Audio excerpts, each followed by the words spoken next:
Love Lies Bleeding, Femme, Drive Away Dolls, All of Us Strangers, Problemista, I Saw the TV Glow, The People's Joker. 2024 has been a big year for queer films. Not only are there a bunch of movies coming out, but there are also mainstream movies. Everybody and their grandma was talking about the bisexual tennis movie. You know, this just makes it harder for me, right? Waiting for me to fuck up.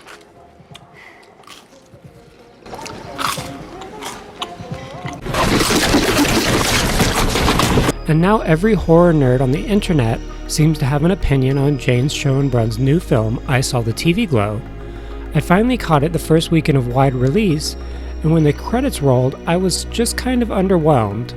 I went in with high expectations, I did a whole video on World's Fair after all, and left feeling like Glow was a gorgeous but over-expository film. So when I got home from seeing TV Glow, I stewed in my own negativity for a bit, played some PlayStation, and then decided to pop in a Blu-ray that I had gotten earlier that week. It was a film called She is Conann, or just Conan with two N's if you're French. Technically released in 2023, but now only getting a Western digital and physical release. It was pretty disgusting. I felt like turning off the movie multiple times, and by the end, I felt really sick. You know that one lady who's always reported to be throwing up at whatever the popular horror movie of the week is? Yeah, that was me. I was that lady. But I knew what I was getting into. I had seen the two previous films by director Bertrand Mandico. I knew how unabashedly indigestible his movies were, but I still wanted to watch it. Not only that, but I wanted to love it. Spoilers, I didn't love it. But I wasn't left with mixed feelings that I had after watching TV Glow. I felt something during and after Conann. I felt challenged.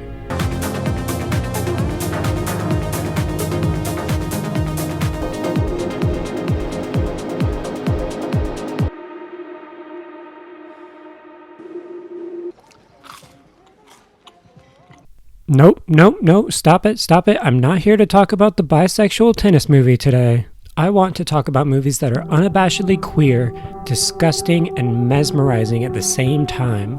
Movies that are drenched in gore and glitter, where every modern rule of film is thrown in the gutter and pissed on. I'm Oblivious Ben, and I invite you on a journey into a surreal, nightmarish wasteland. Let's talk about the films of Bertrand Mandico.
1992 was a benchmark year for queer cinema and gave way to a new term, new queer cinema. Christopher Munch's The Hours and Times, Tom Kalin's Swoon, Greg Araki's The Living End, and Lori Lynn's RSVP. These were the four films Ruby Rich cited when penning her article on what she determined to be the new movement for queer filmmaking, a time where gay, lesbian, bisexual, and trans characters and lifestyles could be depicted on screen in their undiluted queer truth. This meant the positives and negatives of queer culture, sexual, sincere, vile, and violent. People have a right to know about their perversions. Sustained. I want this court clear to women. These movies strive to both eschew and embrace tropes in order to depict stories at their most flawed, most human moments. Where's the party, animal? 15 left. The test only verifies that you have the antibodies to the virus. Sorry. These movies paved a way for a wave of critical queer acceptance that occurred in the 2000s. Boys Don't Cry, Brokeback Mountain, Dallas Buyers Club, Moonlight. Some of these are much more problematic now than others. Wow, this Tina chick seems pretty messed up. But all were critical darlings in their time. I wish I knew how to quit you. This finally leads into now, 2024, when you can go to a double feature of Love Lies Bleeding and Challengers. I'm pretty sure we're in another wave of queer cinema. A new queer cinema? Let's just call it mainstream queer cinema. If I can book a ticket to watch it at my local AMC, then it's probably mainstream. Oh, I guess I can also go see all those weird, Church Fathom event movies, so maybe it doesn't mean anything. These people are starving for the real word of God. Don't go! I can't walk away! You're walking away from us! You have no idea what you're up against. I do.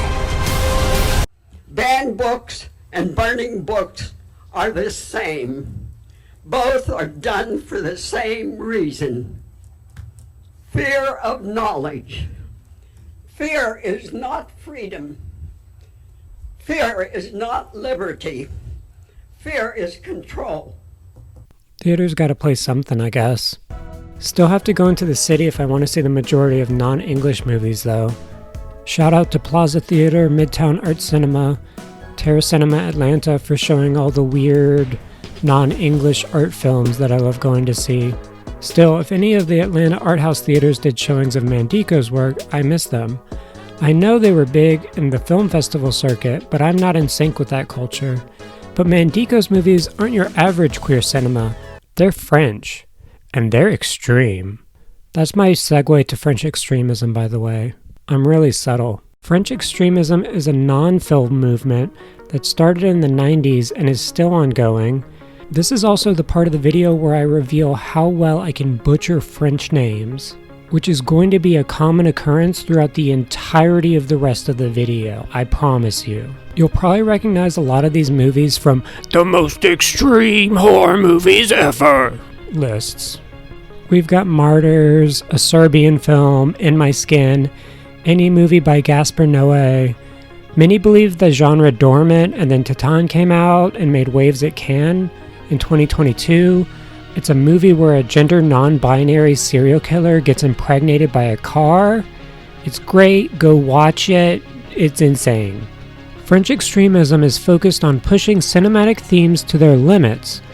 In Noé's Irreversible, he opens the film with the prolonged sexual assault of the lead character and then proceeds to show the entire night in reverse, a series of scenes leading up to the horrible act you know cannot be changed.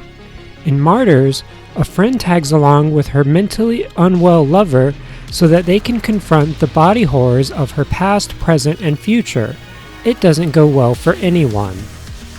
From these examples, you can probably guess the two big factors of French extremism, sex and violence, usually together, which is a major factor in their controversial nature and the reason more than half of you have turned off the video by now. These two seemingly disparate film movements, New Queer Cinema and French Extremism, are the closest frameworks for what would go on to help define Mandico's work, something wholly queer while maintaining that French extremism of his time. Meanwhile, Mandico was experimenting with short films and publishing his Manifesto. Remember when artists had manifestos? You don't? You only remember when terrorists had them? Okay, this is getting really awkward. So it used to be an artistic thing to have a manifesto, and a lot of times they would use it to try to overthrow artistic norms of the time. Well, some filmmakers used to try to do that as well. The biggest unwritten manifesto was probably the one that happened during the French New Wave movement that gave way to the auteur mentality that we have today. You know, the whole idolizing one person in charge of being the mastermind, a visionary behind a film, a medium that's inherently collaborative. But Ben, you're literally making a video about one guy. Having gotten to his consummate collaborator, Elena Lowenson, or cinematographer, Pascal Grenelle, or the music of Pierre Desprez. It takes a village to make a movie, people, but it only takes one person to butcher all of their names. Mandico, who identifies as pangender, asexual, and xenogender when I sleep, according to an interview with Extra, originally studied animation in the 80s, but eventually experimented with more mixed media and live action work. In October 2012, he put together his manifesto, which is interesting. These are the rules of the Incoherence Manifesto. Rule number 1, rejection of any rule of screenplay. This means no 3-act structure. That satisfying feeling you get when watching a movie with narrative flow isn't going to happen here. In fact, Mandico will go out of his way to break almost every conventional rule taught in film school, aka the movie factory. Rule number 2, the sound will be created in post-production. This one is so wild to me, and it is the reason why so many of these movies are going to be narrated by Lowenson's characters. The crazier part is that he usually does the audio recording, this post-production, before filming. The term post-production means nothing to this man. The closest thing I can equate this logic to is that of a music video, but instead of using music, he uses a full-on story with dialogue and narration. Rule number 3, filming must be done on expired film stock. This part is awesome. It makes all of his movies look amazing. The film stock is gorgeous and captures something so magical that digital media just can't replicate. Rule number 4, special effects must be made in camera, over print projections, etc. Banish post-production. Rule number 5, use of optical effects in camera, filters.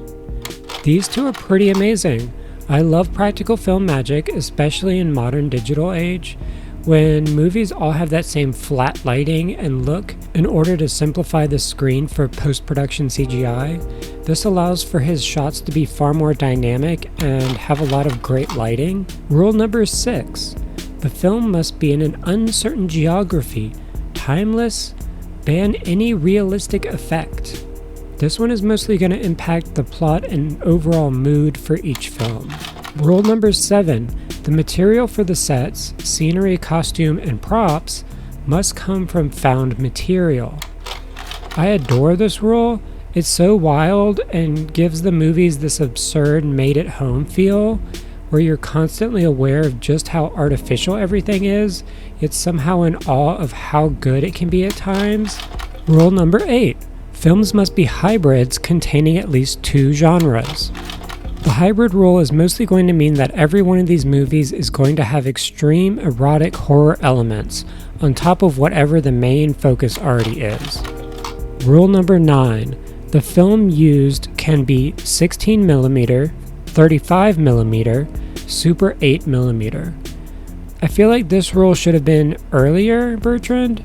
Maybe combine it with the third rule about expired film stock. Just specify the type of film stock. I don't know. Combine some rules, man. Rule number 10. The director must be the author, cameraman, and art director of the film. This one goes in line with auteur theory, and we already know he breaks this rule a little bit by having a cinematographer. Remember, kids, it takes a lot of people to make a movie. Rule number 11. Actors will alternate non-acting and overacting. This is just camp. I'm here for it. Let's give them everything or nothing. No in between. The antithesis of mid. Rule number 12. The film does not belong to any aesthetic or narrative tendency. It must have a deep and fragile cinematography. I'm not even sure what to make of this one. I can't help but wonder if it means something different in French, but it's also very on brand for an Incoherence manifesto to end on a rule that just feels incoherent. I hope that this helps you understand the vantage point that Mandico and his crew are working from. These pieces are purposefully incoherent, surreal, and upsetting. It makes me wonder if the queer elements are even intentional or just become the norm in a world where everything has to follow these rules.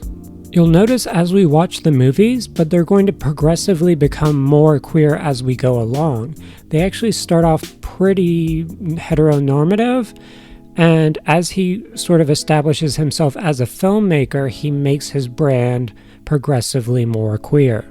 By the end, the heteronormative is going to be practically non-existent, and many of the themes and ideas become both progressive and transgressive without much care for the audience. It's just going to be a matter of perspective. If there is a through line, then it has to be Alina Lowenson, a Danish-American actress, producer, director, writer, who appears in almost every single one of Mandico's films due to his project to depict her in 21 short films over the span of 21 years. From the wise anthropologist of Wild Boys to the omniscient narrator Rainer of Conann, Lowenson brings a gusto to each performance that carries each work, and it would be a disservice to say she is less of a controlling force on these movies than Mandico is when she practically is the movie. She co-writes some of the films and even directs some of her own little short films that are included alongside the feature films. I think this is enough preamble though, so let's go ahead and get into some of the short films. The majority of the films covered in this video are going to be short films. He's only released 3 feature-length films, but has he released a lot of short films? So I'm going to be spreading them out throughout the video. They will be in chronological order, but the feature films will break them up non-chronologically in order for pacing. I'll include release dates to try to clear up any confusion. Dates are going to be the least of your worries when it comes to being confused with these films, though. The first work is a stop-motion animated feature known as The Blue Cavalier, released circa 1998 before the creation of the Manifesto. It opens with some shots of a razor referencing Buñuel and Dali's surrealist short An Andalusian Dog, and the film itself is done in the stop-motion style of Jan Svankmajer. It follows an artificial boy who is created by a devil-like Frankenstein. The boy encounters a young girl with forks for hands, has an encounter with the doctor, finds out the fork girl is watching him sleep, and runs away. Then he stumbles on an angel who is revealed to be a little girl with a third eye in her crotch that she uses to eat the artificial boy, and it all returns to the creator. Many of Mandico's later themes of gender swapping and his obsession with the glitz and glamour aspects of cinema are practically non-existent at this point. What is persistent are themes of body horror, physical body dysmorphia, the artificial body, and artificial reality versus the constructed reality. Oh, and coochie eyeballs. Coochie eyeballs come up a lot. The lead seems to be an artificial being created in a lab and is befriended by a girl with forks for hands who at first seems kind, but is later to be revealed as overbearing to the point of hiding under his bed and watching him while he sleeps. The audio is just kind of a music track done in post with no sound effects, which I can't slight it for. I'm not exactly great at sound either. It gives it the whole silent movie vibe.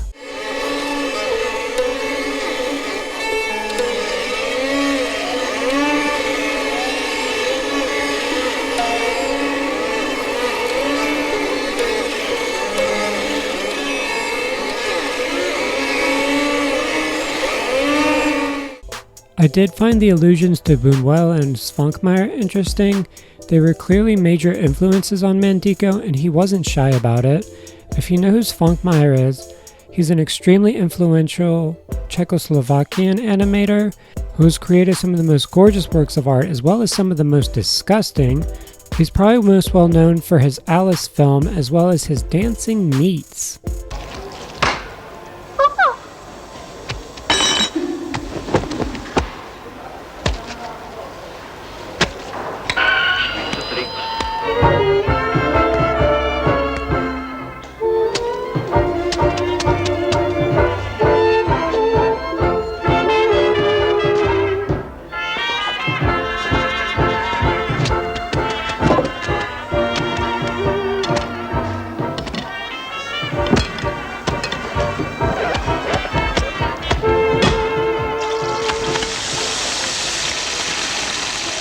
His works are a must-watch for anyone interested in animation or just weird film history in general. I can see why Mandico strayed from stop motion if his work was so close to that of other creators. He wanted to strive to establish his own voice, and the Blue Cavalier was destined to be a footnote in his life story. I'm skipping over a few short films now. I'm primarily focusing on the shorts that were included in the Blu-ray set Apocalypse After, as well as the special features included in the other movie sets. The next short film is called He Said He Is Dead, a 2008 film and Mandico's fourth credited work. This one is about a hanging, presumably a father hanging his son only for the victim to claim that the father has the wrong man and rush to conclusions. They lower the son from the tree, a tree that was cartoonishly high up to emphasize the pain he was experiencing.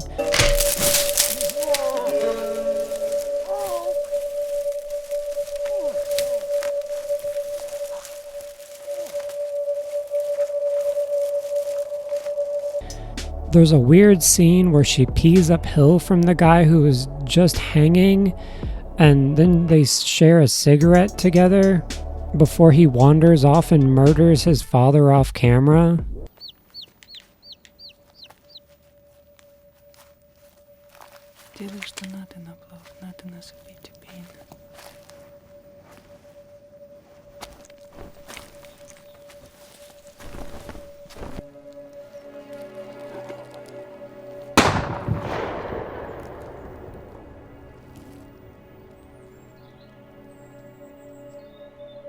Meanwhile, the woman and her son are just sort of staring at a bunny rabbit.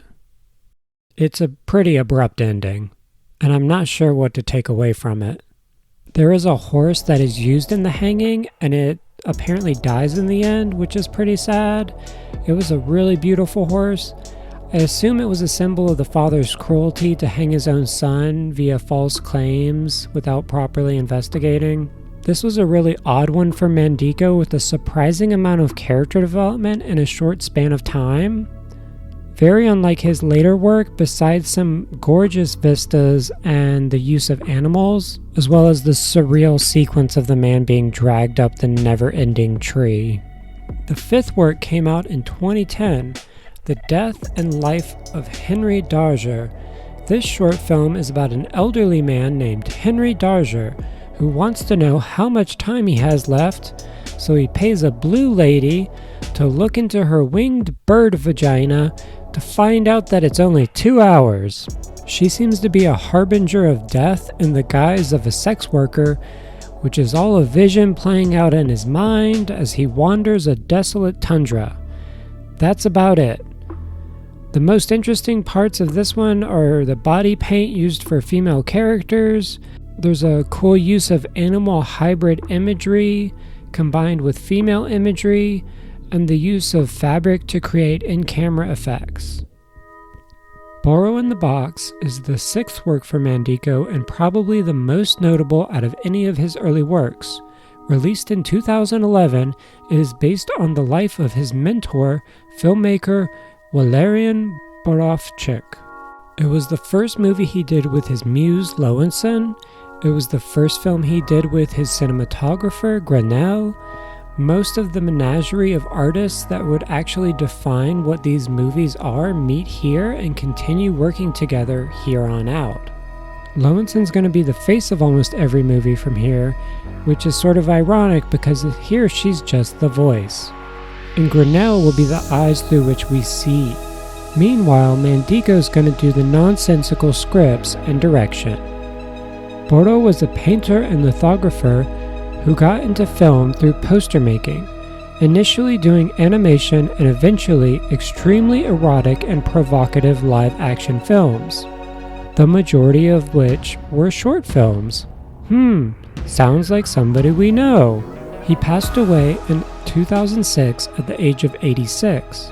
The titular box is both a prison and Boro's canvas, that being his camera.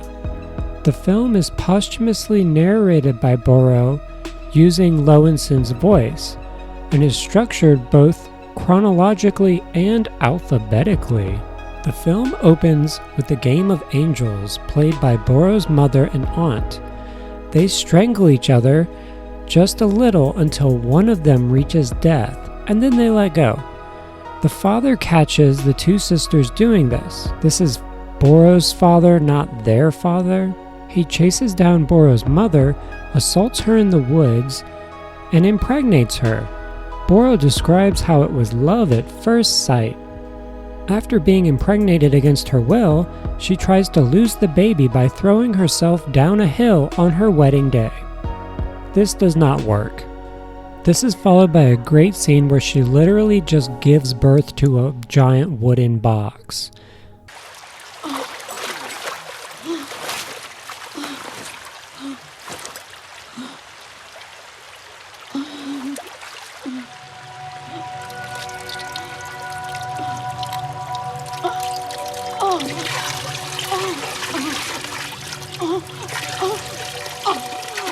Plop. You can tell right now if you're in for the kind of humor that these movies are going to have, and if you're not down for it, you should probably bail right now. As Boro ages, he quickly becomes obsessed with birds, which are metaphors for women in these cases. After going off to school, he receives a film camera. The camera is organic, covered in hair, and more fleshy than his own wooden head. There are multiple instances of people sticking things in his hole, including his grandfather when he is a child, causing him to pee. Alors il me montrait les fumées des trains et il pleurait.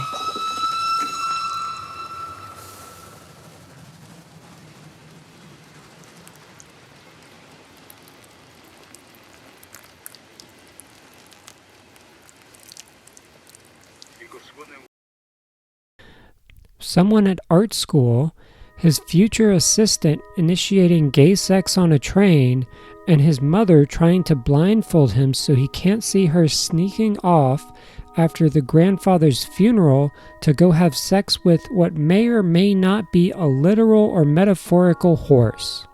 A horse that the father later butchers so Boro can have a unique costume for his films. It's some twisted shit. The symbolism of this arc is littered visually throughout the film. Visual symbolism is a constant in Mandico's surrealism, but this may be his most approachable and digestible work. Take the parents' relationship, for example. We are introduced to their relationship on the letter B for bestiality, the beast that takes over his father, driving him to rape the mother. It's a horrible moment that brings Boro into the world and traps Boro's mother in a life of abuse. This is paralleled later by her actual sexual liberation, an affair with a horse, an event that was most likely a simple affair, probably her first and only true relationship, depicted as a horrific act of bestiality. This horse is killed by the father and given to the son to use in his films, Whether the father kills the lover is up for interpretation, but what is clear is that Borrow takes the trauma and pain of his parents and uses it as material for his films, as a horse costume, but also as cyclical bestiality. This is Mandico's symbolic language at its finest. He is able to capture the relationship between these family members without ever having them exchange a word. This is where Mandico is really going to shine in future works, so keep an eye out for his nonverbal storytelling. Borrow moves to France to make erotic films and begins a life completely separate from his parents.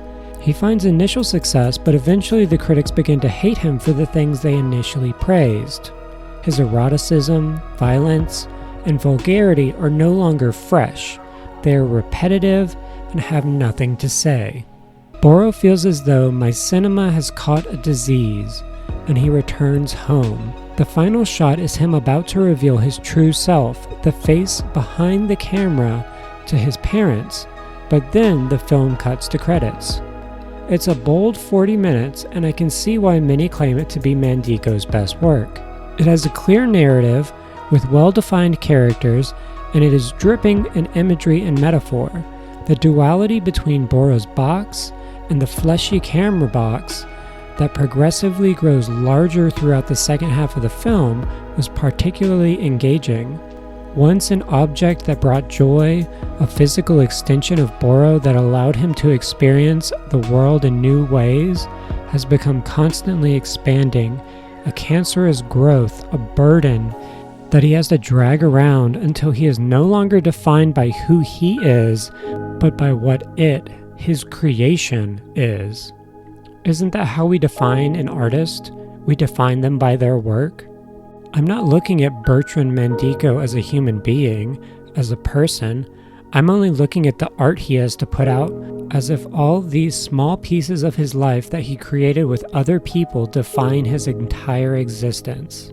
They are but snapshots of a whole, but they come to define the existence of a whole. And that is the curse of the artist. A lucky few may get some great biographies written about them, but the majority will be rendered down into one moment in time and will never see their true face. It is I, Trevor, the wisest and most beautiful skull in all the land. You should hurry up and get to my movie because it is the best one and all of these other movies are total bummers. Nobody wants to hear about a guy with a box for a head, and I'm pretty sure nothing happened in 5 years of short films that could help this guy make better movies. So hurry up already and get to the good stuff. Oh shit, who let Trevor in here? Okay, let's skip ahead to year 2016 and Mandico's first feature-length film. I'll get back to the short films in a little while, I guess. Finally, and none of this critiquing nonsense. I just want pure praise from here on out. Yeah, we'll see about that, Trevor.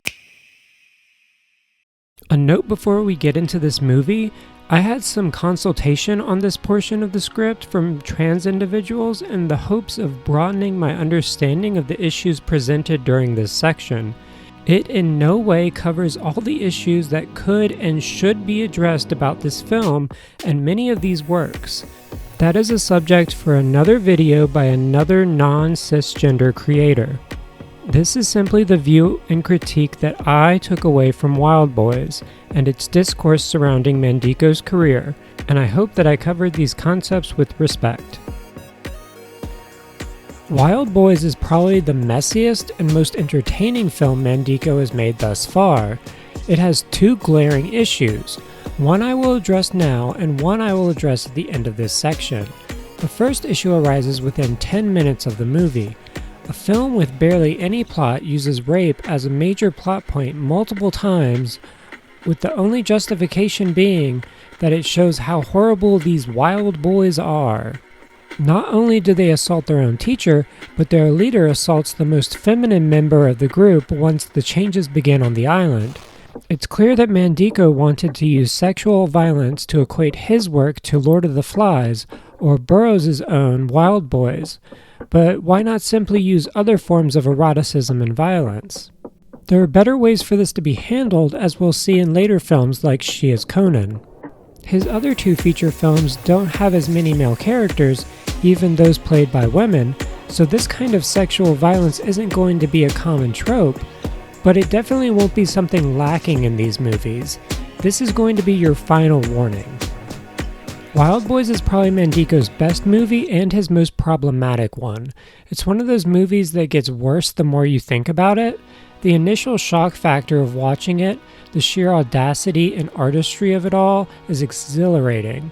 But on rewatches and through the eyes of particular audiences, specifically gender fluid and transgender individuals, the movie can come off as downright offensive.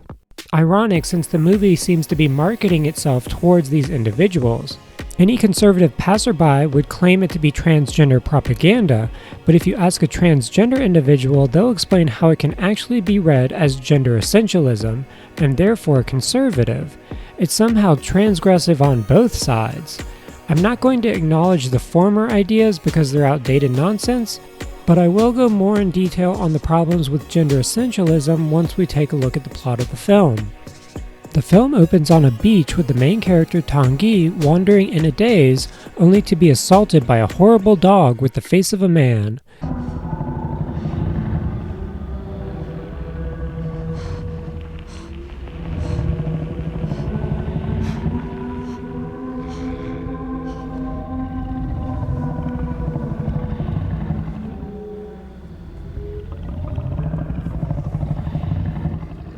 Tanguy is dragged away by sailors who strip their clothing, revealing a breast as well as a penis, before the sailors begin sexually assaulting them. Yep, there is a sexual assault number 1. It's a bold opening and one that acts as a warning to viewers as to what they're about to get into. If that wasn't enough, the film flashes back to introduce Tanguy's 4 friends as they get too passionate during a Shakespeare lesson with their female teacher, assault her, tie her to a horse, jizz on her, and accidentally kill her. This is the catalyst that sets the rest of the film in motion. Yeah, we aren't even 10 minutes into this movie and there have already been 2 rape scenes. It puts a bad taste in your mouth. Let's talk about some of the cool elements though. The designs. The boys wear these horrific masks as they go into their wild trances. The cuts between black and white and color to differentiate between reality and hyper-reality are really amazing. And let's talk about Trevor. Hey, that's me! I told you I was in this one! How much screen time do I get? Not counting the credits? About 17 seconds? Damn, never trust the editors. Trevor is a disembodied skull covered in jewels and glitter who speaks to the Wild Boys in their dreams and commands them to do these horrible things. Next time you have intrusive thoughts, just remember it's Trevor and you'll automatically take them less seriously. Never listen to Trevor, all of his ideas are awful.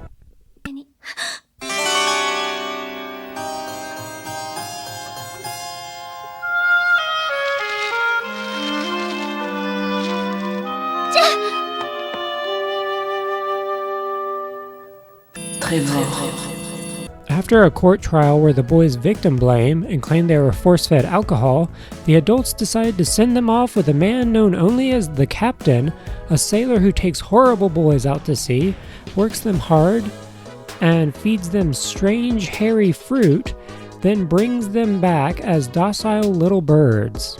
Tanguy's parents are the only ones who don't trust the sketchy captain, so he has to sneak on board the torture boat to keep hanging out with his friends. The captain's twisted proclivities are immediately revealed as he puts nooses around all the boys' necks and shows off his choking fetish.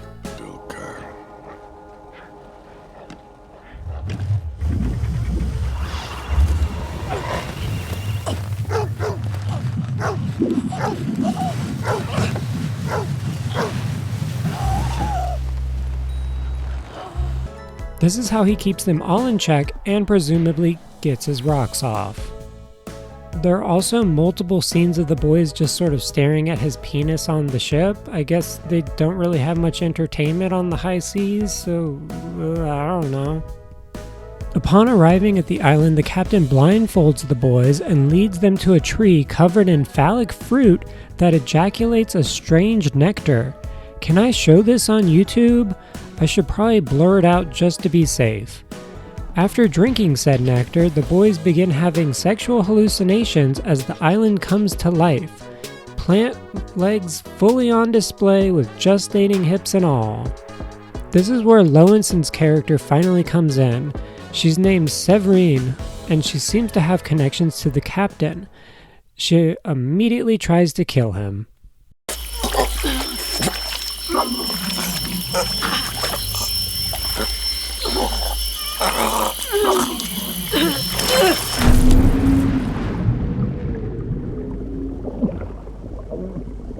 This throws him for a loop, and he tries to leave the island, leaving one of the boys behind.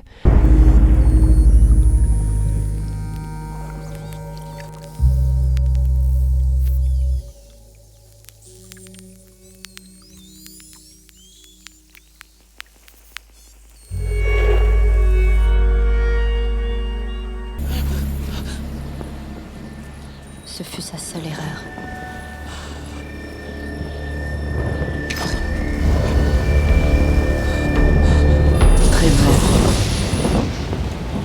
The boys have a coup d'etat on the boat, and the movie goes completely off the rails as they head back to the island for more nectar. The rest of the film is an hour of orgies and body horror. The more the boys ingest the nectar and fruit, the more they realize their bodies are changing. They begin to grow breasts and begin exploring each other's bodies, sometimes without consent. It's fine, the assaulter's asset falls off before anything can happen, and he just sort of fumbles around, asking what he's supposed to do with it, just like a kid who lost a tooth. Plop. Once they've all transitioned, well, most of them, Tanguy gets stuck biologically intersects with one breast and a penis. Severine emerges from the shadows and reveals their plan. They were also once a man and want to use the guise of female bodies to trick men into believing they are weak and subservient, then stab them in the back when they let their guards down.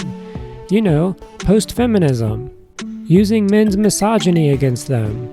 The problem comes with the idea that there's still boys who became girls against their wills and seem to be reluctantly going along with the new gender now that their biological sex has changed. Well, that's what we're led to believe. It's extremely vague, and the only real confirmation we get is that they're all referred to as girls from here on out. So I have to go back to the elephant in the room with this movie, and that's the gender essentialism of it all. If you don't know what gender essentialism is, it's the idea that gender is rooted in nature and biology, and therefore your gender is defined by whatever your biological sex is. I've read many reviews bashing this movie for gender essentialism, and I can't argue with their points. They're valid interpretations of the movie. Tanguy's struggles as being between male and female is not equitable to transgender or even gender non-binary. The closest equivalent would be intersex, but the majority of intersex individuals receive surgery at birth to align them with one sex or another. The issue at hand is that the character's gender is never discussed. The only indications we are given are the title of the film Wild Boys and the ending song Wild Girls. Otherwise, we are led to believe that everything happening on screen is simply biological. The captain talks about how the island's nectar makes boys more docile, but this never actually occurs to any of the characters. We can watch a movie about their sexes changing, but that doesn't mean their genders are changing. This brings up one of the primary themes that carry throughout all of Mandiko's movies, the artificial nature of gender and reality. All of Mandiko's movies have a strange relation with both gender and reality, as neither seem to be grounded in what we consider to be the norm. Nothing is playing by the rules of our reality. The sets range from artificial courtrooms with projected backdrops and boats in warehouses to on-set filming in the forests of Reunion Island, France. The majority of the male teen leads are played by adult women who are shown multiple times wearing prosthetic penises. The artificial is the only consistent we've seen throughout the entire movie, and when the dicks literally start falling off everyone except Tanguy, the only thing we are left with is more confusion as these boys begin acting like horny women. I read it as a questioning of gender as well as a questioning of what biology and nature really are. In this artificial world, they are easily manipulated, altered, and toyed with. I'm not sure even Mandiko knows what he's doing with gender or biology in this movie. It seems more like he's just playing with concepts, playing with the idea of it all in this medium of storytelling in order to create a conversation, to elicit a reaction, and by doing so, he creates a work that offends both sides. It overtly plays with gender that would disgust any conservative, and plays with ideas of biological confirmation that the gender identity affirming society we have begun to establish would wholly disagree with. The two works that this film derives its themes from, Burroughs' book of the same name and Golding's Lord of the Flies, deal with the deconstruction of society and the return to more hedonistic, animalistic lifestyles. I would find it hilarious if the film set up gender essentialism, a concept that many simply believe as fact, to be a barbaric lifestyle of old that the wild boys return to once let loose on the island. Only Tanguy, whose body never fully changes, whose gender identity never fully aligns with traditional masculinity or femininity, is the only one who can see how fake it all is. It takes a character who literally destroys the concept of the binary in order for the audience to understand how the island seduces and corrupts its inhabitants. To some, this corruption is freedom, to others, damnation. Only they can see the artificial paradise around them as it rots away at the already corrupted beings brought to the island. This dichotomy is directly shown between the captain and Séverine. The captain is trapped in a similar body to Tanguy's, but sees it as a curse, and the only way to escape said curse is by bringing more boys to the island. Séverine instead wants to use the boys to create some kind of salvation, some kind of freedom in the outside world, to create a revolution. In the end, the newly dubbed Wild Girls set off with Séverine ready to conquer a male-dominated society, and Tanguy is left alone to become another iteration of the captain. I'm left to wonder if the concept of men in the body of women dominating a male society is offensive to women, but then I remember that all the men are played by women. The gender binary that the film constantly seems to emphasize is utterly eradicated by the time the credits roll. I'm not sure if I should be offended, amused, disgusted, or obsessed. It straddles so many lines that I don't know where it actually stands. If there is one thing I can declare about this movie, it's that Pierre Desperat's soundtrack for Wild Boys is outstanding.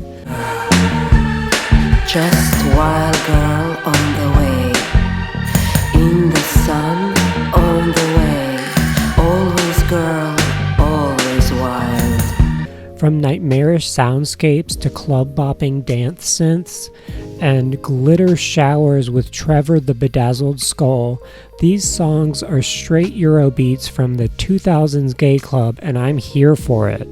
The rest of the score is a compilation of Offenbach, Tchaikovsky, and even some original ambient pieces. Visually, it's a stunning movie, alternating between color and black and white, shot on 16mm film. Many of the more artificial or cheap-looking shots are covered up through the use of black and white, and the limited use of color allows sudden bursts of adrenaline to shock the audience while not giving away too much of the island's mystery. Seeing that there were no effects applied in post-production, and the majority were done through projection screens and in-camera effects, it looks surprisingly expensive and goes to show how great practical effects can go a really long way. There are so many more elements that I could go into, but they're best left for your own enjoyment. From the dense literary allusions to the modern film references, the visual symbolism can appall and disgust some, or intrigue and perplex others. It's a feature with layers, which is more than you can say for a lot of movies. For a first feature film, it's an extremely strong start. It has a distinct voice and style, which I guess is something you can expect after 2 decades of experimenting with short films. The nightmarish, gender-bending mashup of themes is going to be what makes or breaks this movie for you, though. Either it will come and go from your mind like a surreal neon daydream, or it'll stick around like a feverish nightmare and leave a sickly sweet aftertaste in your mouth like a hairy fruit that changes your biological sex against your will. Are you happy now, Trevor? I finished your movie. Can I go back to the shorts now?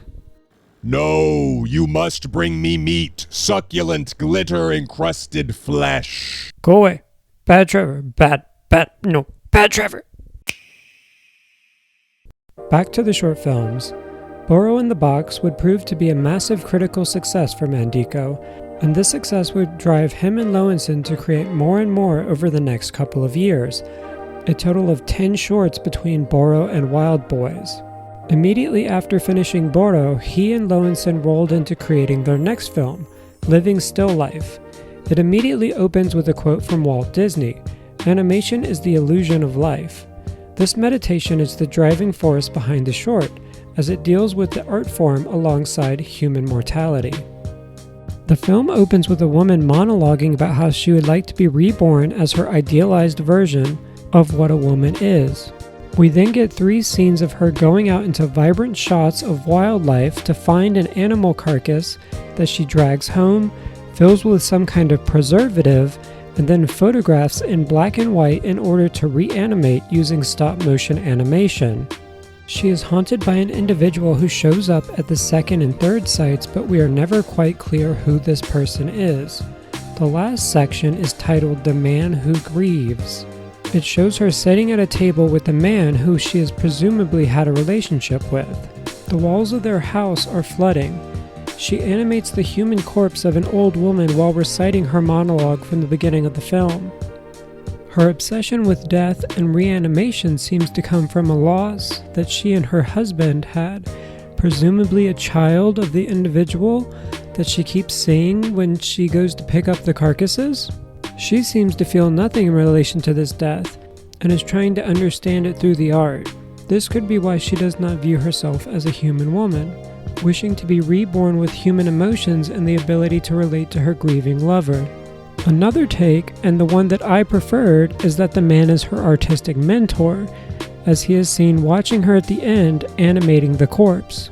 He is not grieving the dead life, but the death of his art form, stop-motion animation and traditional animation being a well-known dying art. This would see the apprentices longing to be reborn as a woman, a longing to be reborn as something more than an apprentice, something more than a pair of hands to animate the dead. If you sickos think this sounds familiar, it's because it's the plot of this year's film Stop Motion, a pretty good film in its own right, if a little trite and overt in its theming. The actual animation and artistry involved in the entire film is still quite superb and done by Andy Biddle, who worked on Paranorman and some of the stop motion for Wes Anderson. It's worth a watch for the animation bits alone. Note from Editor Ben here, I didn't realize this until watching Henry Kaufman's latest video on stop-motion animation, but all of these works were most likely inspired by the married couple Yuri Norstein and Francesca Yerbasova. I really thought I'd only be butchering French names in this video, but now I'm butchering Russian ones as well. The two are longtime animators who have been working in stop-motion films, and specifically on one stop-motion film, The Overcoat, for 43 years now. This insane amount of dedication to the craft has consumed their lives, and this parallel between art and death can clearly be seen in Living Still Life. Once hearing the story of The Overcoat, I find it hard to believe this love letter to stop motion can be about anyone else. Overall, Living Still Life is a beautiful love letter to stop motion artistry and a worthy viewing for those morbidly curious. Time skip ahead 2 years to 2014 to Prehistoric Cabaret. Prehistoric Cabaret sees Lowenson in her first co-writing role as she performs all the lines in English for the first time. She guides the audience as a cabaret performer who uses an exotic endoscopy camera that shows images of the past to record the inside of her body. This camera lets you see the inside of things, even beyond the organs. It lets you plunge into the individual's original stratum. It goes all the way back to the cradle of humanity. She states that this allows the audience to catch glimpses into the cradle of humanity. The performance occurs and becomes progressively more uncomfortable as shots are shown of the audience members manhandling Lowenson and even holding open her mouth to try and look inside. There, at the bottom of the cave, watching us.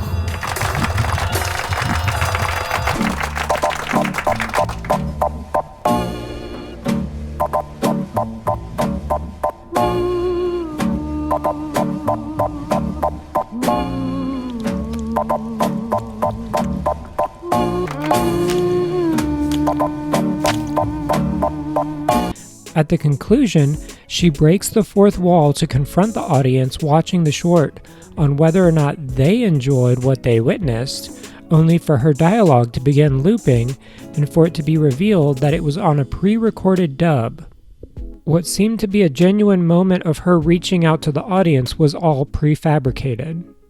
It's a layered portrayal of our obsession with recording and portraying the human plight, especially that of women.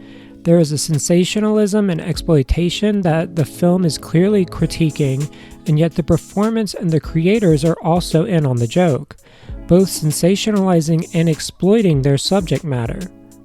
It's a short, fun watch and one of the easier pieces in this collection to recommend.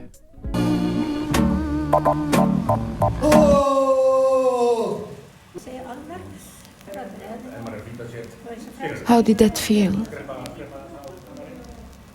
Did you like it? Next up is Salambo 2014. Salambo is a short about an elderly naked woman haunted by a neon superimposed image of her youthful self that taunts her at every turn. Stylistically, this is a standout using psychedelic imagery juxtaposed against harsh realism to emphasize the pain of lost youth.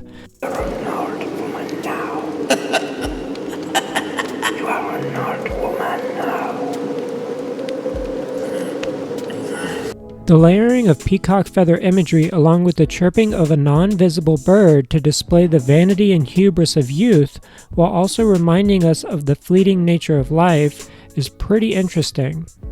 It's definitely not a short to watch for its narrative, but great if you're in it for the style. It's also extremely short. 2015 gave us something really special with Our Lady Hormones. Unlike the previous shorts I've discussed in this section, Our Lady Hormones is about 40 minutes long, which makes it the longest out of any of the shorts I've discussed so far besides Bordo in the Box. Our Lady Hormones opens with a sacrifice, and that's your actual vision because you're going to be blind after watching an elderly Oedipus stroke his extremely long nipples and get pelted with wet clay. The plot is pretty simple. Two actresses are out for a walk, they find a horrifying hairy flesh creature out in the woods, they adopt it, and they both want it so much that it tears them apart. Imagine if E.T. had crash landed in the backyard of baby Jane and Blanche, and they decided to bedazzle him and use him as a hairy sex toy. That's pretty much this 30-minute fever dream.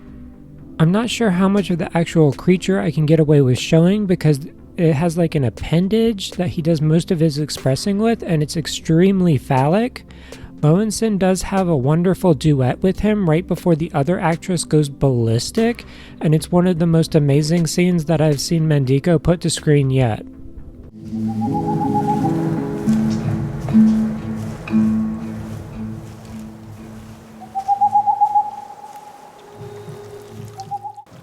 We'll meet again, don't know where, don't know when, but I know we'll meet again some sunny day. Keep smiling through, just like you always do. Till the blue skies drive the dark clouds far away.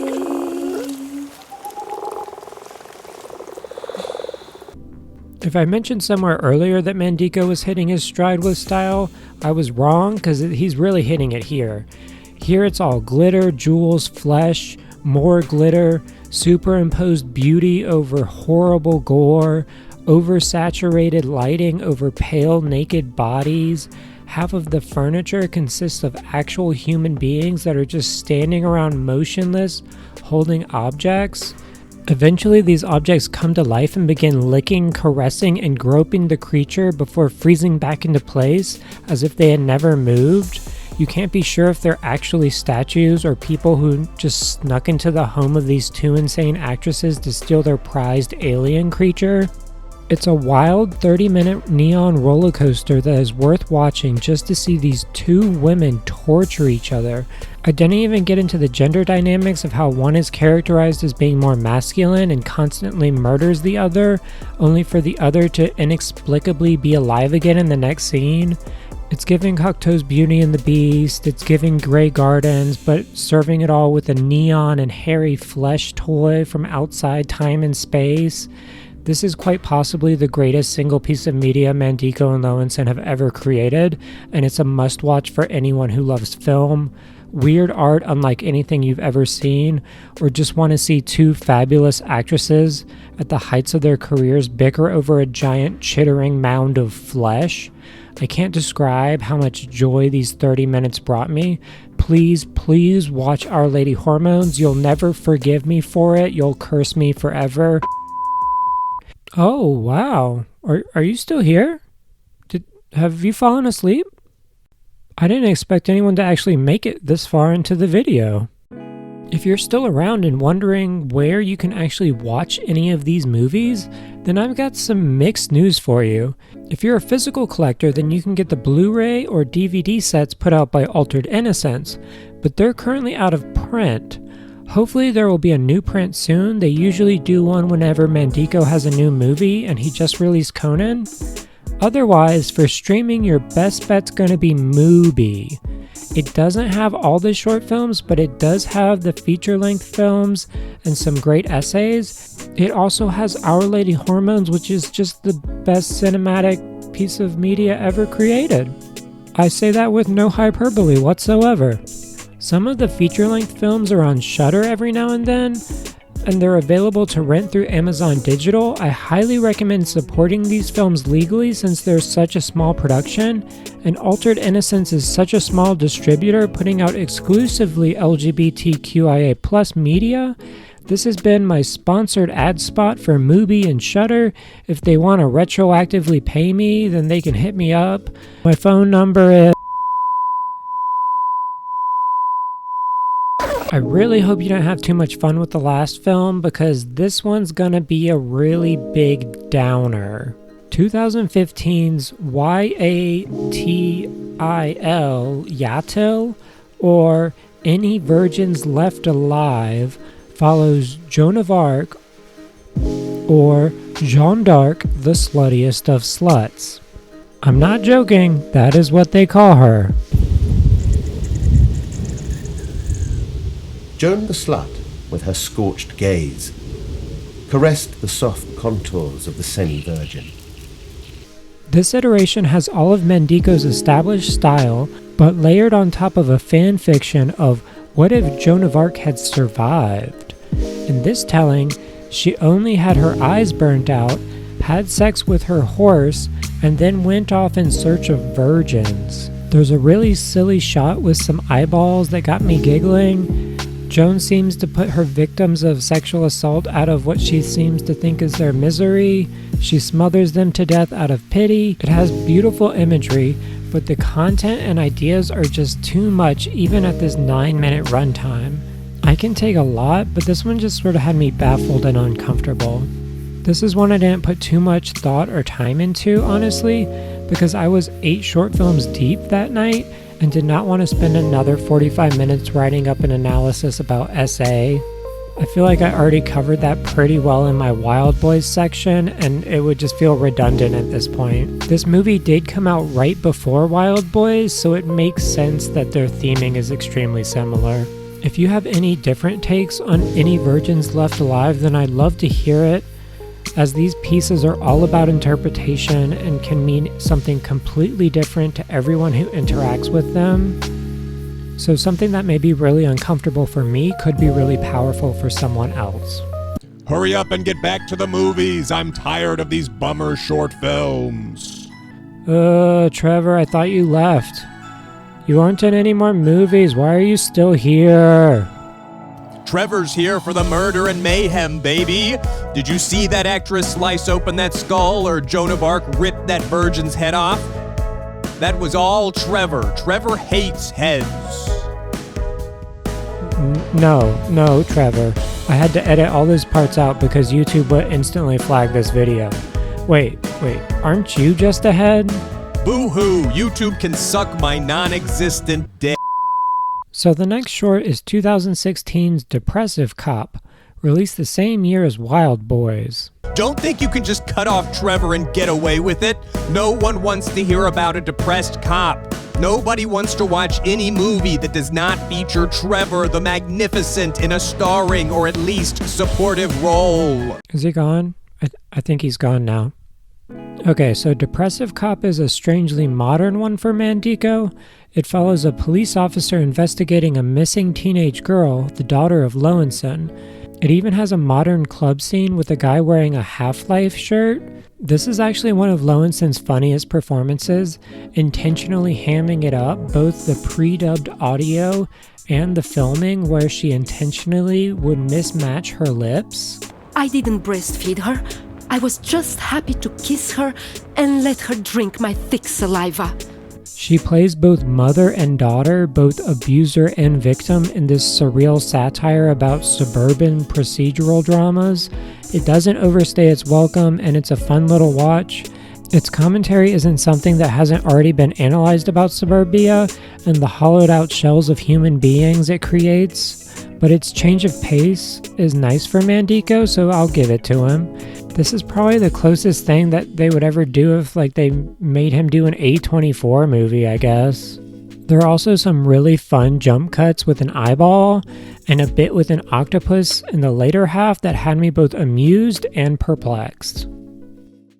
I hate that music. I forbade her to listen to it. That shitty music. My skin is soft, isn't it?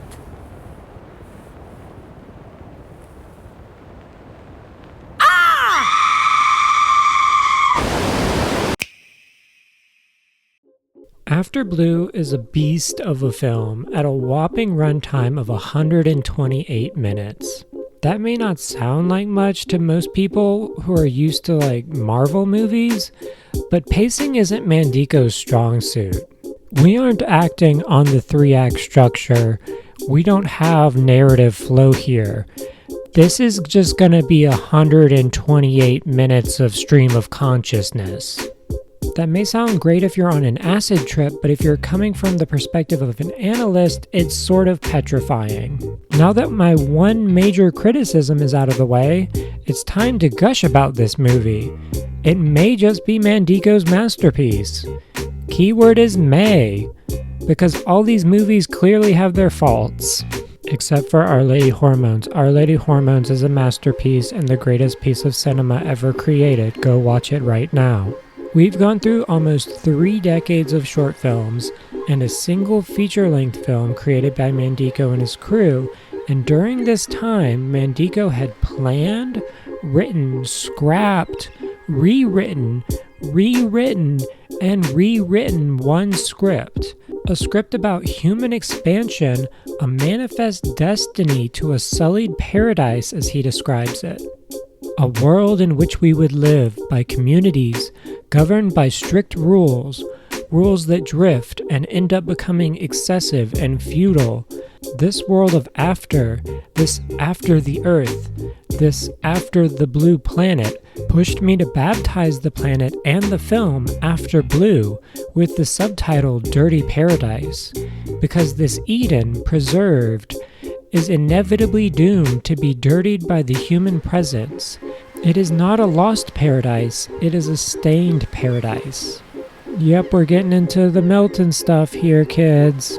I hope you're well versed in your 17th century epic poems. Initially, this film had a typical male cast, but over the decades, it would evolve into a western taking place on an all-female planet, an alien planet that only supports female life. The take on Paradise Lost and biblical parallels are all intentionally lampooned. Man and woman were cast out of Eden due to Eve's sin, but what if Adam were never there? What if there was a planet entirely populated by women? Don't be silly, Ben.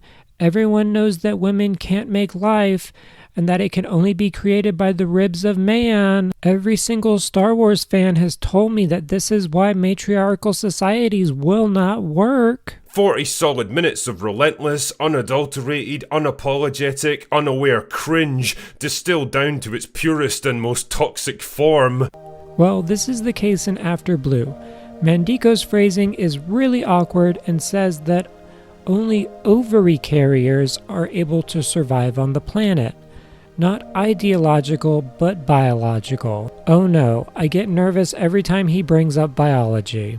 It's like J.K. Rowling killing my childhood again over and over every time she tweets. At the end of the day, this is a fantasy sci-fi western though. The women on this planet reproduce in vitro fertilization, and only ovary carriers are born. The world of After Blue is a grimy, disgusting hellscape described as a paradise. Presumably it once was. The women trekking this wasteland are donned in fashionable attire that is reminiscent of Meiko Kaiji's iconic look from Female Prisoner Scorpion or Jodorowsky's The Holy Mountain. These ladies can serve a look. Their weapons are each named after high-end fashion brands: Gucci, Paul Smith, Louis Vuitton, none of which exist in this universe unless they've evolved into weapons dealers. The story takes us from yellow-purple beaches with remnants of angels embedded in the sand, through mountains filled with fleshy, grotesque flora and fauna, and finally to a haunting forest filled with enchanting creatures both familiar and exotic. Everything Mandiko has been working on has been leading him to this. He has had this particular wine aging for 3 decades, but will it come out full-bodied and rich with flavor, or will it come out pungent, sour, and distasteful?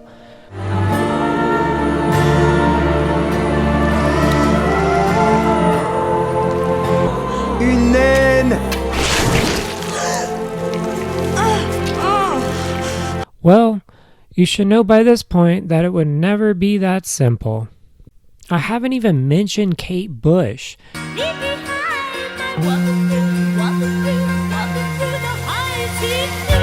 Yeah, this whole movie is actually about Kate Bush. No, she's not actually in the movie. No, her music isn't in the movie. There's just a character named after her. A notorious serial killer with seemingly magical powers and inexplicable abilities, just like the real Kate Bush.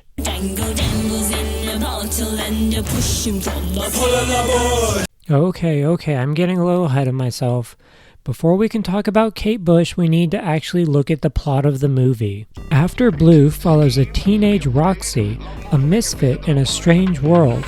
The other girls call her toxic for her dyed blonde hair. Theirs is a society built on separation from civilization's corruptors, technology, screens. They wish to be born anew, like colonizers of the American West. Think Little Home on the Prairie, but with all women, less xenophobia, and more body horror. The other girls bully Roxy and are all around just sort of terrible, as shown when they find a woman buried neck deep on the beach. This woman's exposed head is beat and bloody, and her request for help is met with a load of piss. Literally, they just pee on her face. They refuse to help, saying she's there for a reason before running off. And I mean, they're probably not wrong about that, but they didn't have to pee in her face. Roxy, however, stays and listens to the woman's pleas. The head promises to fulfill 3 desires, not wishes, but desires. Roxy digs up this being and is suddenly transported to a lush world of glitter and gold. A monster emerges from this world of color, Kate Bush. Draped only in glittering golden sand that was once her prison. She guns down the 3 delinquents and tells Roxy that her first desire has been fulfilled before wandering off into the wasteland. Oh, and they make out for a second. It's an action that sets in motion the rest of the film and causes the true downfall of the dirty paradise. Roxy is the Eve of our story, and she is cast out of her village along with her mother, played by Alina Lowenson. The film follows them as they travel through this wasteland, struggling to survive. Lowenson's character is named Zora, and she is our other lead. She is an unambitious and dull barber who thought that having a child would help her find fulfillment in life, only for it to provide more problems. That isn't to say she doesn't love Roxy. They have their issues, but she clearly cares for her daughter. In short, a single mom who works 2 jobs, who loves her kids and never stops. With Zora, we get some background on the village, its systems, and the events that led to Kate Bush getting buried on the beach. Her full name was Katarina Buszkowski, a member of the Polish militia driven mad by the mountain powder, who began killing at whim when she decided she was the true law of the new planet, just like the real Kate Bush. The only solution the elders could find was to seal her away, but now with her freed and the militia on an expedition to the south, there is no one to protect the village. The elders task Zora with carrying her daughter's burden. She must ascend the toxic mountains, hunt down Kate Bush, and right her daughter's wrongs. She has no choice. She must go. With gentle hands and the heart of a fighter, I'm a survivor. These are the 2 leads that carry us through After Blue. The rebellious, misunderstood Roxy, who is constantly craving the danger and horror that is Kate Bush. She is driven by her hormonal desire and is easily influenced by the powerful, ephemeral warrior. Zora is initially presented as her complete opposite, a hairdresser who just wants stability to support herself and her daughter. So when the elders come knocking and force her to take up arms to hunt down the monster that her daughter released, Zora has no choice but to head out on a journey that would define her life. Roxy tags along because she doesn't like the village and she doesn't have anything else better to do. The 2 make an odd pair but feel very natural as mother and daughter. Their first encounter in the wasteland is with another pair, a mother and daughter of the mountain. Heathens by Zora's standards. It is revealed that this is Kate Bush's mother, and they wish to claim Zora and Roxy as their brides. These 2 live in squalor and seem to wish to drag everyone down to their level. When Kate is mentioned, her mother revels in the glee of her infamy, proud of her daughter's horrible acts.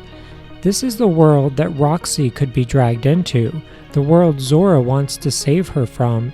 Even as they make their exit, Roxy seems to linger on a kiss, while Zora is literally trying to drag her out of there.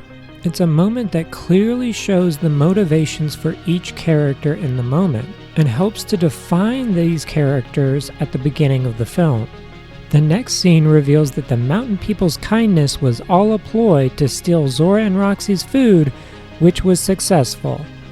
Great job, Roxy. Being a little horny gets all your food stolen. This leads to Zora almost breaking down, asking Roxy why she had to tell the elders the truth, only for Roxy to reply, "Because you taught me to tell the truth." This push and pull between the two is the pivotal conflict of the film, and if this were any other film made by any other filmmaker, then this relationship would follow a typical evolution over the 3-act structure. There will be evolution throughout After Blue, but it does not happen in an entirely natural way, or even a thematically satisfying way you'd see in a typical movie.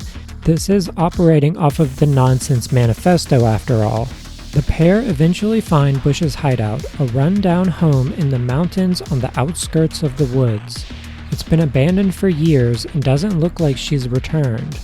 Every step closer to Bush leads Zora closer to getting her life back, but it also leads Roxy closer to her desire. This plan comes to a massive halt when Zora meets the drop-dead gorgeous Sternberg.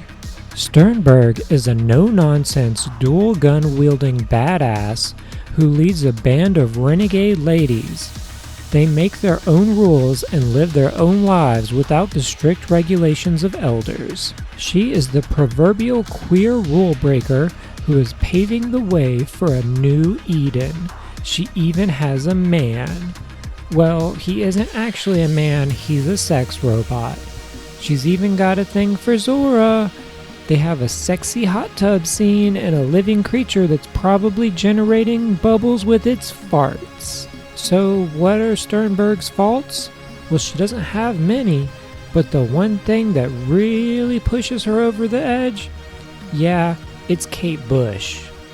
Mama has a hot, powerful girlfriend, but her daughter is still drawn to that sweet, sweet music cloud-bursting songstress. So does Roxy give in to her temptation and betray her mother?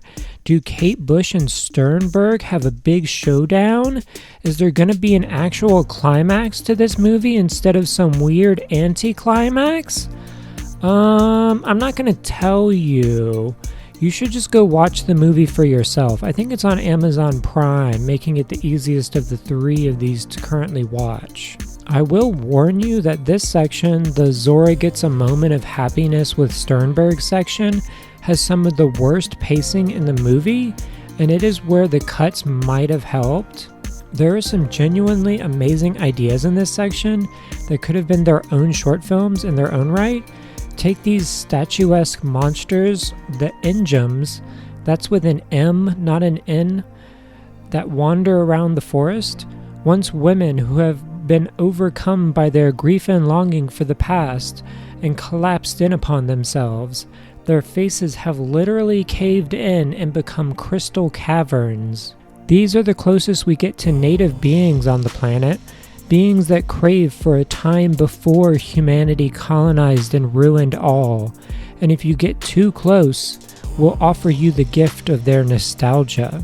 They will place your face within their void of crystals, sucking you in and bathing you in a never-ending wave of nostalgia until you've been drained of your spirit. Sternberg inevitably becomes to Zora what Kate Bush is to Roxy, a desired ideal self that will never be actualized. For Roxy, it is a form of utter chaos and anarchy. For Zora, it is a stern, willful power to lead and the ability to give into physical pleasures while remaining mentally in control of a situation. However, neither can truly obtain what they seemingly want. Roxy is perpetually haunted by the ghosts of the dead girls from the opening, ghosts in her mind that taunt her, calling her a murderer even though she never truly laid a finger on them, her weak, guilty demeanor giving way at the very notion of being related to the crime. Meanwhile, Zora can never fulfill her relationship with Sternberg because her ties to Roxy, and therein Sternberg's nemesis, Kate Bush. Of course, Zora's predicament is a bit more complicated, but we wouldn't want to give too much away now, would we? The conclusion of After Blue is a masterful manipulation of expectations and payoff, with certain elements meeting said expectations, while others are completely turned on their heads to a degree that seems nonsensical, almost to an aggravating level. I can see this upsetting many viewers, but you have to expect it from a guy and his team operating off something called the Nonsense Manifesto. intentionally upending the norms of filmmaking in society in order to elicit reactions from the audience, be they exhilarating vindication or aggravating disgust. After Blue represents everything Mandico and his team can do with their boundless creativity and insane craftsmanship. However, it is often bogged down by an overabundance of ideas crammed into one place. By the time the credits roll, you're left feeling like you've just run a marathon with only Mountain Dew for hydration. It's exhausting and nauseating at the same time. You'd think that was a negative, and it is, but by this point, I'm convinced it's all intentional. You're supposed to be exhausted by the end of the movie, just like Zora and Roxy are exhausted by the end of their journey with this hairy, trippy nightmare world. The back of the box describes After Blue as a sapphic sci-fi El Topo, but I have to disagree. It's nothing like El Topo. After Blue creates its own identity that defies the genre norms of science fiction and westerns. It's a reinvention of genres into something new, queer, and unrelentingly hypnotic. It's a film that is bound to put you into a trance, transport you to an alien planet where the only man is woman, and make you see all the colors after Blue. Oh, and the Pierre Despereaux soundtrack totally slaps again because of course it does. I need all these albums on vinyl. How much do they... Oh no, they're way too expensive. His synth scores never disappoint though. Listen to all of these soundtracks, they're amazing. Okay, I think we escaped Kate Bush. She can't find us here. Oh shit, she somehow got into the office where I'm recording this. She's taken over my television. She used the power of analog media to hunt me down. You could be next. Oh my god.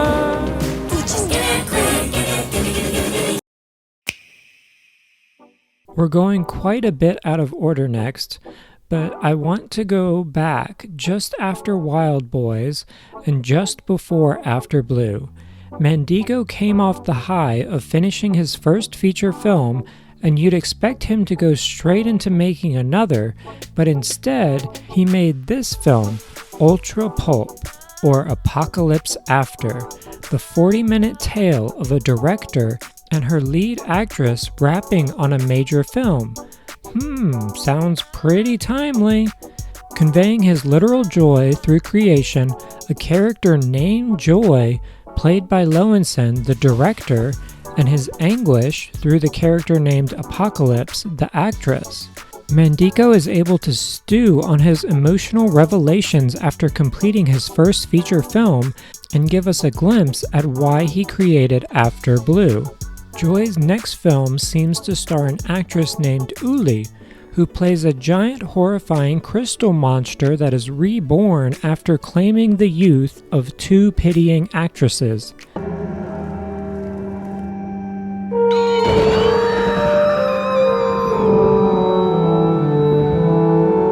Hey, I know that monster. Uli is also played by our favorite from the last feature, Sternberg, who was also the leader of the Wild Boys, Vimila Pons. Ooh, so is the giant monster some connected canon where After Blue is a film within the universe of Ultra Pulp? No, he just likes to reuse sets, costumes, and stuff. There's no overcomplicated universe to keep track of. Just vibes and nonsensical French symbolism.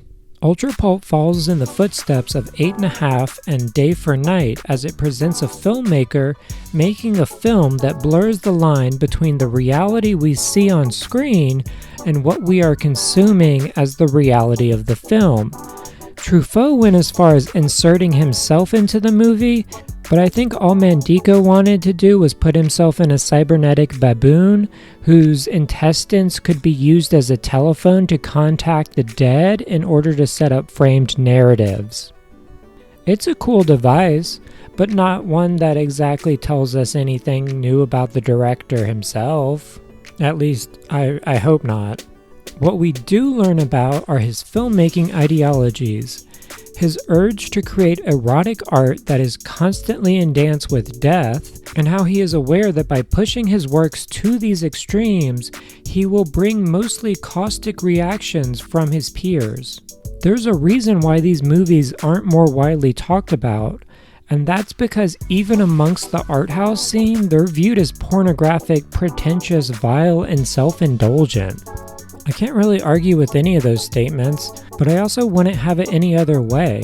With Ultra Pulp, Mandico seems aware that the voices of his artistic band of weirdos is going to go mostly ignored, but he is forever changed by the experiences of working with them on these films and by putting these works out into the void. It's with this mindset that he goes into his next films. Any of them could be his last, and therefore he has to pull out all the stops, which is probably why After Blue is over 2 hours long and still has a lot of deleted content. Extasis, all caps, is a 2019 musical set to the sounds of M83, a French electronic group. I actually didn't find this movie until I was editing. I stumbled upon a copy only after finding clips on social media, which is really weird. There's nothing about this movie in any of the Mandico catalogs that I've been looking at, but there's a ton of it on social media connected to M83 specifically. In 2019, there was a massive social media campaign pushing it to M83 fans, but it isn't even mentioned on their wiki page. Extasis is a musical in name only. I don't know if I'd even call it a music video, seeing as there are no vocal tracks and the music is primarily ambient music, with only a couple tracks powering through to sync up with the images.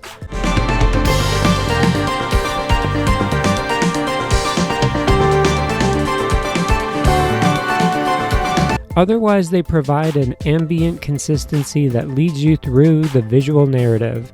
And it's a pretty strong visual narrative for Mandico, telling the story of Extasis, an author who creates stories of sword and sandal female barbarians wandering the wastelands of space.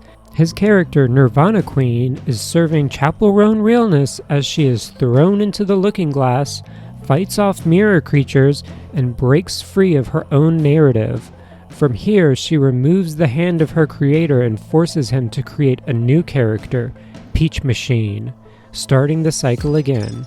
It's an interesting premise that plays with meta-narratives on multiple levels, breaking multiple walls and mediums. I won't go into all the details since I think it's a visual piece, best experience for yourself. I couldn't find it streaming anywhere, but there's a copy online at the time, available on Vimeo.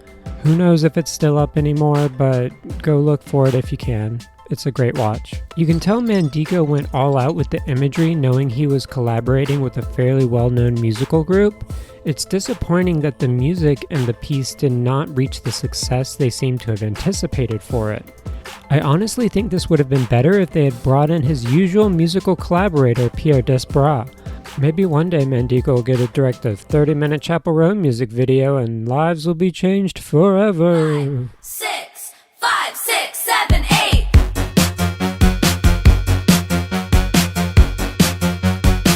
2020 saw Mandico releasing the short Return of Tragedy, one of the few films to be set in a definite location, that being modern New York City. Cops looking for Mr. John Kate Bush, the Smile Defacer.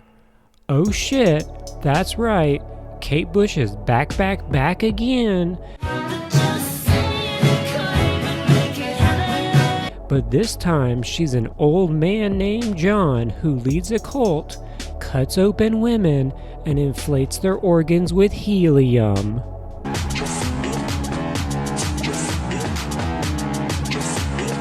Lowenson plays a living cadaver whose liver just sort of floats above her head. This liver is, of course, named Babushka.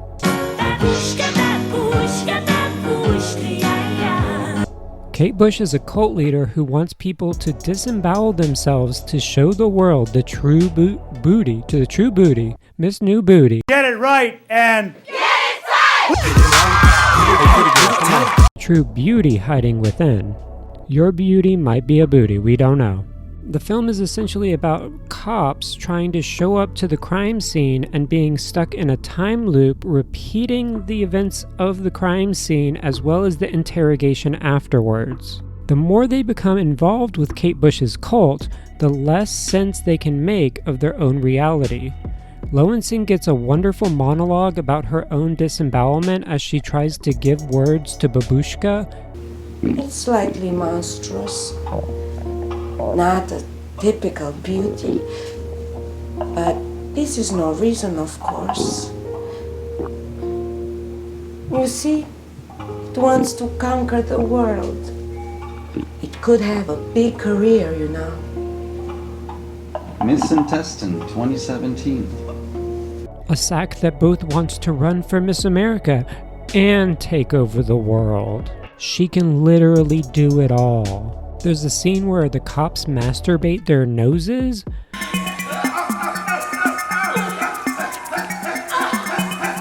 And one where a woman shoots knives out of her throat. What do you think Kate Bush's training programs cost an arm and a leg? It's a work focused on cult ideology and the cyclical nature of idol worship, while also critiquing law enforcement corruption in America. Sad that Mandico chose to do this with an all-white cast, since New York City is notably more diverse than this short film. I hope the helium-filled liver at least wins the beauty pageant or something in her future. Babushka deserves that much. The next 3 short films are meant to be taken together, and even have a framing 4th film that sets them up called The Show Has Already Started. They are listed as coming out in 2023, but were actually created between 2021 and 2023. These 4 films were created in tandem with Conann, reusing many of the same actors, props, and production crew. One piece even acts as a prologue of sorts, while another may act as an epilogue? It's extremely unclear, and knowing Mandico probably doesn't matter at all. Let's dive right in. The Show Has Already Started sees the gathering of multiple eccentric artists at an art gallery. Bertrand even makes an appearance as a giant puppet as he introduces his pieces that he will be using to poison the airways. The film alternates between the artists satirizing actual artists and commentaries on their art, as well as alternating between animations of an apple going around urinating on various objects, only to be cut off before the point of the animation is revealed. It's an amusing way to poke fun at your own works, which people are no doubt going to call pretentious, crude, and nonsensical. It segues straight into our first full short, which makes sure to emphasize that it was filmed in an empty theater at the height of COVID, Rainier, a vicious dog in Skull Valley. We are introduced to Rainier, the dog who crosses time, a demon and death incarnate, who has come to photograph his muse as she performs the story of Conann the Barbarian live on stage. He makes a pact with the director Octavia Foss so that they can put on a once-in-a-lifetime performance of Conann, and wishes only to claim one of the actresses as his muse.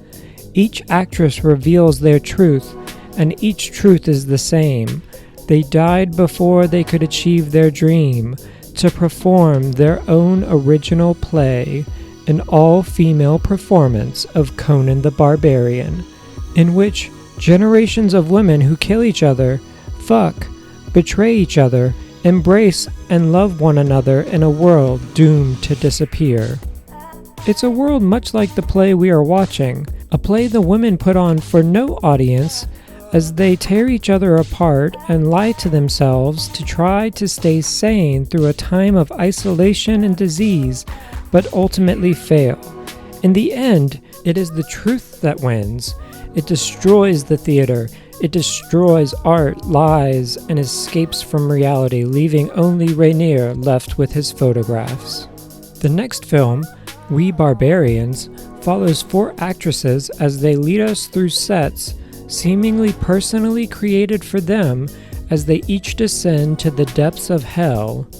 Rainier is of course here and there, an ever-present figure. Each of these 4 scenes are done as one-take monologues from the actresses as they walk through their descents into creative insanity, and they're quite remarkable showcases for the acting chops of these performers. Come on.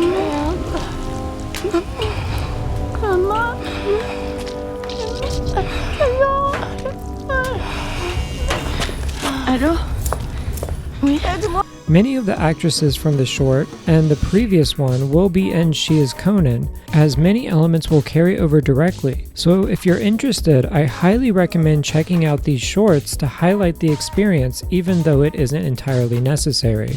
The sets for this production of Hell are drop-dead gorgeous, and it's no wonder they reuse so many elements in the upcoming film. There's also a bit at the end where they pull a Carrie on the final actress, but they also dump glitter on her because why not?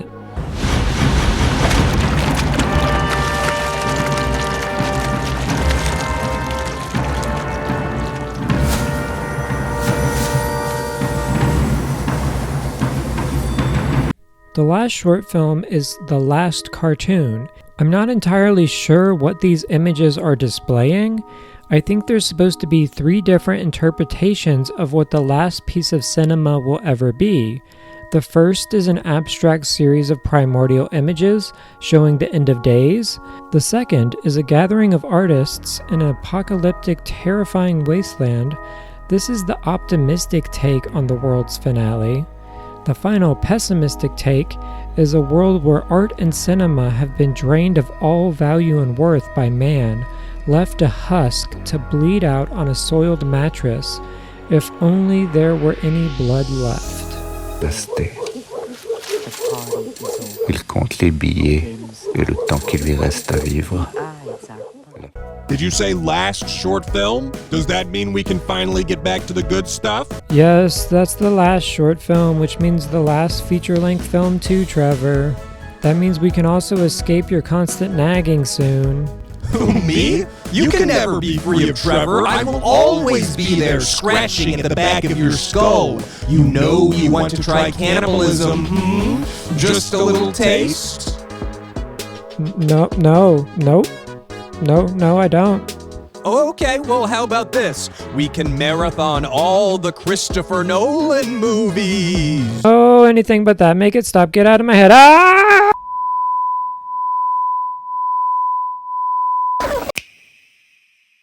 She is Conann is Mandiko's latest movie, a retelling of the sword and sorcery character by Robert E. Howard. At least that's what the marketing would make you think. If you're this deep into the video, then you know that won't be the case. A gender-flipped Conan the Barbarian would be too simple for this team of artists. These are the same people who praised the Glitter Skull and took us on an anti-revenge western. The primary theme of Conan is killing the self to evolve and grow. The story follows the barbarian Conann as she goes through her 6 lives, which are all technically just parts of her one life, which takes place over wide swaths of time and space because nonsense Manifesto.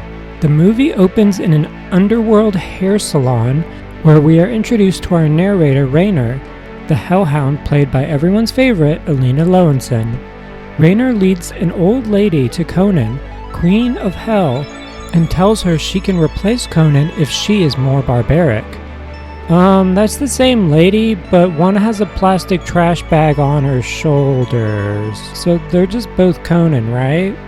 Queen of Hell Conann begins to tell amnesiac Conann of her own past, and this is where we get the actual original story of Conan the Barbarian. Conann and her mother are captured by barbarians, check. Mother is killed in front of her, check. She's enslaved by her mother's killer, check. Okay, it's all following the plot of the original. Wait, why is she eating her mother? So the warlord makes young Conann into a cannibal after killing her. It's a twisted way to kick off your body horror, and the effects don't disappoint. The warlord is named Sanja, and Rainier is her right-hand man. Dog man? He's an invention from one of Mandiko's short films, which we discussed earlier, and is the excuse to have Lowenson narrate the entire film. He sort of whispers in the warlord Sanja's ear like he will be whispering in Conann and ours through the entire movie. He convinces Sanja to let Conann fight in a test where she rips out another warrior's spine, which comes out as a sword. How convenient. Rather than continuing to fight, she lets herself get thrown into a cage. Did I mention all the barbarians have these weird extreme nipples on their armor? It's a choice. Raynor convinces Conann to poison all the barbarians with bejeweled plants. And then she is tempted to ascend to her next life. AKA Jojo Siwa shows up. Her future self appears, they make out, and then her future self kills her past self, showing that she is now reborn. This is going to happen 4 more times and is the thematic device driving the entire film, so I hope you like it. The killing. No, not Jojo Siwa. Jojo is just here for this one life. Can you imagine if Bertrand Mandico teamed up with Jojo Siwa? They would use a similar amount of glitter, and she did create the entire subgenre of gay pop, so I guess we can't talk about queer media without acknowledging her. She's gonna dance across the beach and stumble on the weird chimera dogman from Wild Boys. Has anyone done one of those list videos, but it's just young artists who think they invented being queer? Number 1, Jojo Siwa. I said, I want to start a new genre of music. And they said, what do you mean? And I said, well, it's called gay pop. And they were like, what's that? And I was like, it's like K-pop, right? But it's gay pop. Number 2, Sam Smith. I just wanted to make it clear how much I truly do care about the LGBT community. But at the same time, we're just completely overwhelmed right now. We can't even speak. I'm a little bit drunk as well. It turns out you're not actually the first openly gay winner, but... Number 3, I can't think of any others. I guess 2 is enough for this list. Thanks for watching this video of top 10 reasons Jojo Siwa should make a music video with Bertrand Mandico. Don't forget to smash that subscribe button and back to the full video. If you're interested in the movie and you don't want plot spoilers for the rest of the film, then I'm gonna recommend you pause this video and go watch it. This is Mandico's most accessible work narratively since it has a clear structure following the 6 lives. It also happens to have what I consider to be his most explicit commentary on the state of art and therefore the state of his own art. That means I'm going to need to go into full spoilers breaking down each life, especially the last one. All good? Okay, let's finish this up. Back in the surreal sapphic hellscape of Bertrand Mandico, Raynor leads a young Siwa into the land of the dead, which has a severe drainage problem. They find Sanja chained up below, offering up her blood to a demon sibling of Raynor in the hopes of summoning her lover. At first, I thought her lover was the car from Titan, which comes flying in to pin her to the wall. But it turns out it's Grace Jones in C-3PO cosplay.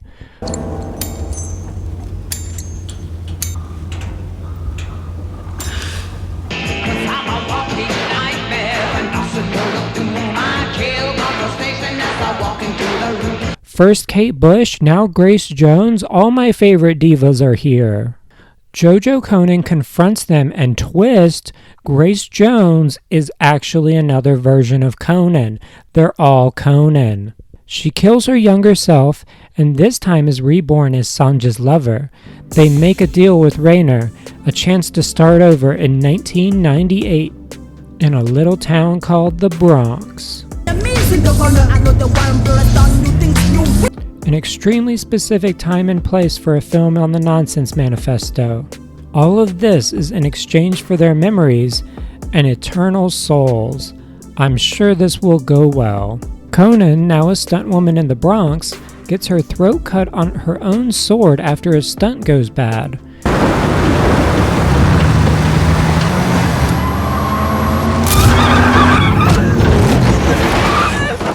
Raynor tries to re-enter her life to drive her from Sanja, but Conann goes on the defensive. Raynor still somehow seduces Conann by tempting her with her past and drives a wedge between Conann and Sanja.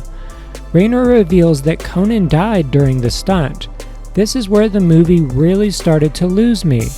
What seemed like the film's most interesting premise and actress end up giving way to a bit of a slog. I still think this section is better than the next one, but that sadly won't be a very high bar. The Grace Jones and New York vibes are amazing, especially when combined with the stunt person concept. It just doesn't go anywhere.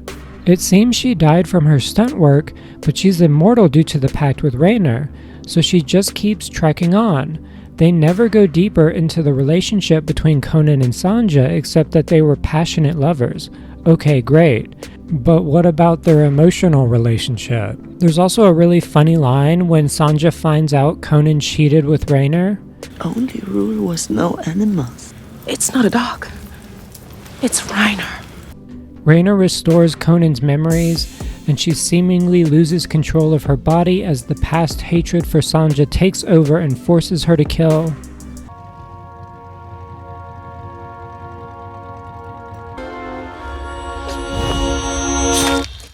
Conann's next incarnation shows up to put her out of her misery. This life is going to be a leather and bondage mass murderer. How delightful. Well, that's what you'd think. But this incarnation is the most boring out of all of them. She literally just kills a bunch of half-naked guys, her lover, and walks around talking about how she would rather kill everyone and be alone. Pourquoi je vais te tuer? It's clearly her response to losing her lover, but also the emptiness of vengeance against her mother's killer. She wears a Nazi-esque uniform through the entire section and seems to be waging a war on something, but what that thing is never clear. She states that her only fear is her own old age, so it's gonna be the next iteration of Conann at this point. Then something happens that recontextualizes the rest of the movie. Conann begins sprouting wings. Sa propre jeunesse est le comble de la barbarie.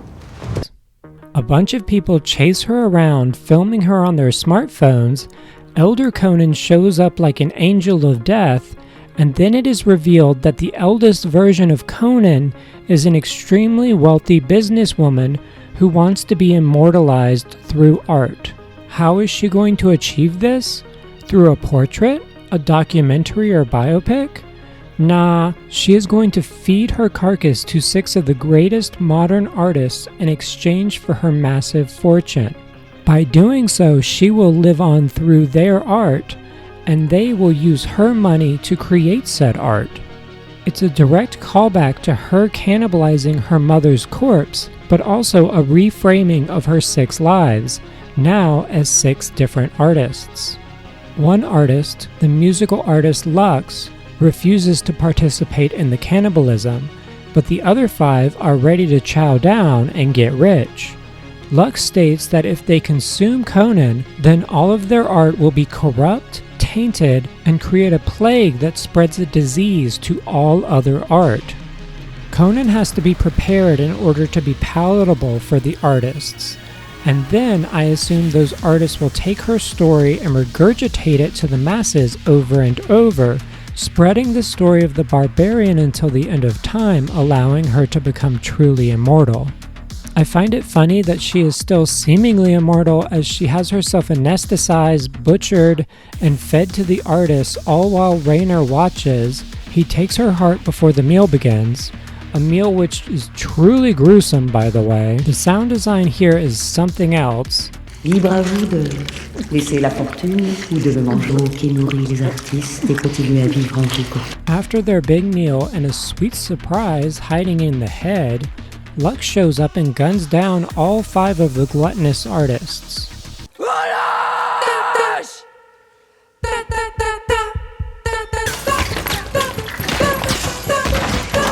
Raynor feeds Lux the heart and seemingly keeps the cycle going.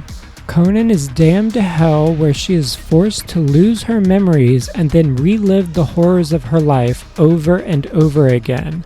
She is both Queen of Hell and its weakest prisoner. The end credit roll is all tongue. It's just lots and lots of tongue. So what is there to take away from Conann? It seems to be Mandiko's commentary on the modern state of cinema and art, the brutalism of the artist and the phases of their artistic life as they have to cut themselves off from their past creative movements in order to grow and change. His final statement seems to be one that is critical of modern film's obsession with monetary gain over artistic merit. The artists at the end are so quick to sell themselves out in order to gain money, so quick to agree to regurgitate a story that has already been told 5 times by that point in the movie. Is Mandiko calling out all the queer artists who have gone mainstream, made palatable works that can play at your local AMC theater and get memed online?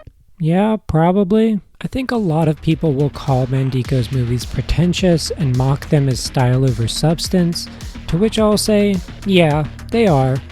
But they also utilize practical effects, in-camera effects, gender-bending themes, and downright insane soundscapes that I don't think there's anything else in cinema quite like. While I stated that She is Conann is probably his most accessible work with its clear narrative through line, it's going to upset almost everyone coming into the experience trying to find a retelling of Conan the Barbarian. It completely abandons the narrative of Conan the Barbarian only about 30 minutes into the runtime. It's gonna upset anyone expecting a cohesive narrative since it breaks basic narrative rules, replacing the main character every 20 minutes. Yes, they're the same person, but they're more of a symbol than they are an actual character. And certain elements are clearly meant to be left unanswered, such as Conan's immortality. They're more motifs than actual plot points. While I don't think Conann is Mandiko's best film, I do find that it has the most cohesive theming and message. At the end of the film, it's clearly a take about art and the many lives of the artist, as well as the brutality the artist must endure, as well as commit in order to create said art. Mandiko's films focus on the deconstruction of binaries through the use of cinematic activism. He refers to this activism as nonsense. No elements of his works are ever allowed to operate within a gray area. They must be at 0 or 100, black and white, or searing neons with raining glitter. The acting is the same, all or nothing, underacting, or overacting. This is why you can go from bored to enthralled within seconds, entranced to revolted. Mandiko's films are an act of defiance against the world of cinema, questioning everything that we take for granted in entertainment. They help us find beauty in what society has told us is considered revolting and asks us to question the art we consume, especially the pieces themselves, each flawed in their own way. These films will never and can never be mainstream because they are intentionally lampooning every element of mainstream media rather than trying to cater to it. Every element that you take for highfalutin and overindulgent, Mandiko and his team of creative masterminds double down on to create something even more incoherent or problematic. Despite all of this, somehow it works. And it really, really shouldn't. Any other production would come off as try-hard, repetitive, wastes of time, and maybe that's how you see these films. But there are many who notice the artistry put into every frame, the emotions captured in each performance, the magic caught betwixt light and lens as glitter lingers slightly too long in frame. The sheer artistry on display here is what separates these works from your everyday transgressive erotic horror movie, and instead pave the way for a new form of queer storytelling, a form of queer cinema where the rules of form and structure are there to be broken, reformed, and born anew. In a 2023 interview about She is Conann, Mandico stated that his work is queer in the original sense of the word, as a challenging of heteronormativity. The interviewer then asked him why it was so important to him, why it was so important to challenge these norms in a time when bigotry and hate against the LGBTQ+ community were more vocally prevalent than ever, and whether or not this made the production of the films more challenging. Mandico responded thusly, "Because the queer vision advances the narrative, breaks the cliches, deviates the imagination, and challenges censorship. It is an artistic and political choice. One does not go without the other. I'm trying to remain a free spirit. The original meaning of queer is synonymous with freedom of the mind and creation. I make films with a modest budget compared to the complexity of my ideas. I shot Conann in 5 weeks in a unique location which required us to be inventive and creative. Producing a film is never simple. The most important aspect is that it can reach the maximum number of spectators and touch their hearts." Mandico's films may disgust, revolt, and offend many, but he clearly puts care into each and every piece he makes. His transgressive topics and imagery are meant to provoke and spark discussions, but also push the boundaries of cinema so that queer stories can become more normalized in everyday life. Without the endeavors of artists who push these boundaries, we would never have opportunities to go to our local theaters and see a big-budget movie with queer plotlines. Much like humans themselves, art is a living, ever-evolving being that must be pushed to its limits to grow, and churning out franchises, sequels, remakes, and reboots will simply cause the medium to stagnate. With each year, we see dwindling box office numbers and more articles proclaiming that cinema is dying. Yet each year, we also see an increasing number in queer films getting wide releases, as well as art house and other films that used to be restricted to hole-in-the-wall theaters. Part of this can be attributed to the ease of digital distribution and the desperation of theaters to get people in the seats. I swear, going into a theater is like walking into a GameStop. They've got aisles of merch for whatever movie is out now. They better have an Angel's egg-shaped popcorn bucket when it gets released in theaters, or I'm rioting. But if art house Japanese OVAs can get wide theatrical releases, then what's to say we can't get the next Bertrand Mandico movie at a Fathom event? Probably the part where he only does screenings of his movies on actual film. The hardcore of the hardcore will go to film festivals to see these movies while they're still in circuit. For the rest of us, art movements will remain something that get defined after the fact. We won't know about awesome movements in cinema until after they become widespread or mainstream. But each year, we also get more access to digital distribution, and young filmmakers are finding new ways to create art that defies all styles of current filmmaking. Mandico's Manifesto won't be the last. And if the modern state of queer mainstream cinema is anything to go by, then I think the future of the genre is going to get weirder, more normalized, and hopefully, if Mandico has anything to say in it, a little more disgusting. Keep smiling through, just like you always do, till the blue skies drive the dark clouds far away.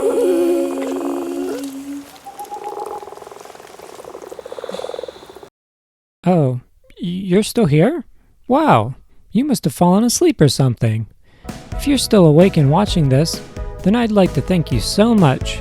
Hitting all those buttons and engaging with the video would really help me out. The hardest part of these videos is posting them and waiting to see if anyone watches.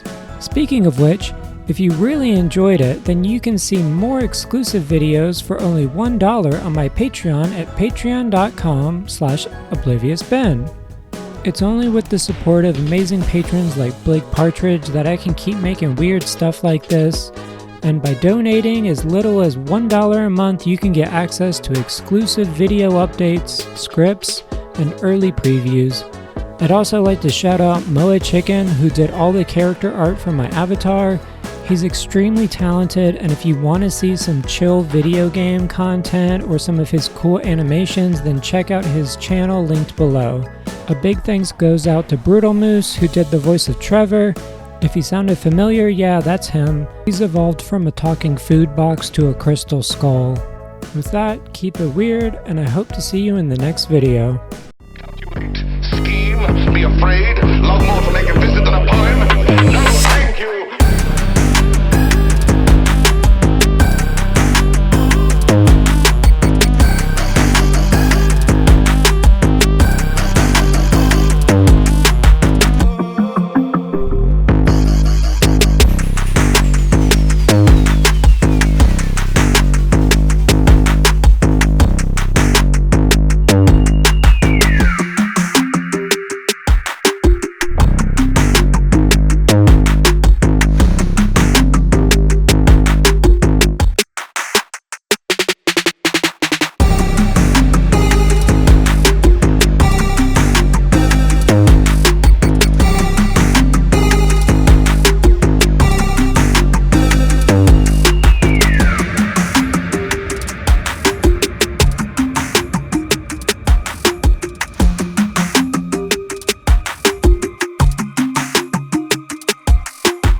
You're Kate Bush? You're Kate Bush? Are you Kate Bush?